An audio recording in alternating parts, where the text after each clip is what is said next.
Make America Great Again Cap gave a rambling speech about his mental health and that people expect black Americans to be Democrats.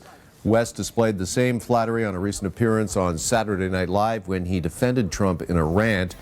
The two discussed a number of topics yesterday, including prison reform and gang violence.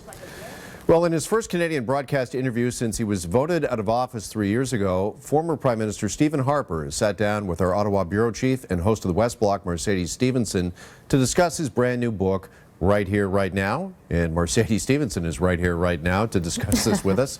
Mercedes, nice to see you. And Harper's new book is all about populism and the current political environment. What does he have to say about that? Well, it's interesting because he says basically he thinks that populism isn't this sort of movement unto itself, because people talk about populism. Is it good? Is it bad? Is it dangerous? And he says populism isn't really the issue. He believes it's a response to conditions that we see today in the political climate. So people's wages dropping. He believes political leaders have stopped listening to the average person. He also believes that there's sort of this frustration with trade and jobs being sent overseas. So his argument is that conservatives basically need to do something to address those conditions rather than worry about populism so much itself. But he does say if it's not addressed, it could be a very serious problem. Now, one of the things the former Prime Minister brings up in this new book, Mercedes, is the issue of trade. What were his thoughts on the newly signed USMCA? Well, he talks all about that and where he thinks it's a good deal and where he thinks it's a bad deal.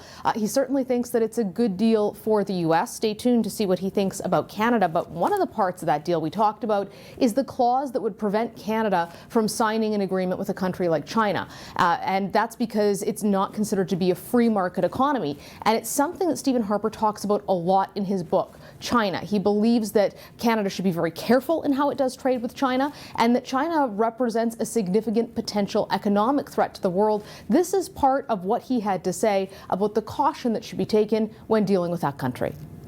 So I believe that the imbalances with China are a very serious problem. As I say in the book, as you know, I'm an economist by training, and a lot of economists will say the fact that we have a deficit with China doesn't matter, and no form of protectionism can possibly work. Look, those who say that trade deficits or trade surpluses don't matter and protectionism can never work forgot to tell the Chinese. Well, it's a big interview. You can, sorry, Mercedes, go ahead. You know, he also talks about Trump in that too, and lots of other things. All right, it's a big interview, and you can see it in its entirety coming up this weekend, Sunday, on the West Block with your host, Mercedes Stephenson. Mercedes, good to see you as always, and thanks for this. Meantime, federal ministers drafting legislation do not have a duty to consult Indigenous groups, according to a ruling by the Supreme Court. Now, the ruling clarifies the steps the federal government must take in upholding the Crown's obligation to act honorably in its dealings with Aboriginal groups. And for more on this, I'm joined now by Pam Palmater, lawyer and chair in Indigenous governance at Ryerson University. Pam, first off, the Supreme Court, as I mentioned, rules that the government has no duty to consult. What was your reaction when you first heard of the ruling? Well, my reaction was identical to that of Justice Abella, who wrote the dissent for the case. It's that this essentially undoes 3 decades of jurisprudence, which has been building the concept of the honor of the Crown, duty to consult, how the duty to consult literally attaches to every dealings between the federal government and First Nations. And so the finding in this case it's really turns all of that jurisprudence on its head. Well, the High Court says that the government must act, quote, honorably, which is, of course, open to all sorts of interpretation. Are you satisfied with that? No, of course not. You can't act honorably to the bank. There's no way to measure it. There's no standards of act honorably. And if it's on a case-by-case, First Nation by First Nation, project by project, legislation by legislation basis, imagine how much time and money that will eat up from people who don't even have clean drinking water. Going to the Supreme Court of Canada can take as long as, 10, 15 years, and it's tens of millions of dollars for each individual case for all of the experts and everything else.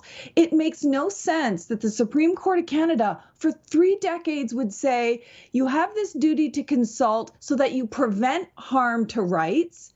and now exchange that duty to consult with, well, you get to act honorably in some undefined way after the legislation is passed and after the harm is done. That makes no sense. And just as Abella said over and over and over again, this is not what we've said in every other case.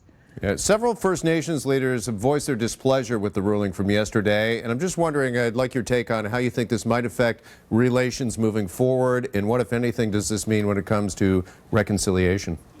Well, it's definitely not going to help the relationship or any idea of reconciliation, because keep in mind, we are only here because this government went forward with the appeal to the Supreme Court of Canada, and both Trudeau and his Indigenous Justice Minister, Jody Wilson-Raybould, advanced these really awful arguments in court that there is no duty, that the Parliament is supreme, and that's the only constitutional principle that should be looked at when you've got people, other justices, Justice Abella, saying, no, the constitutional principles all have to work together. So now we're left with, the government may have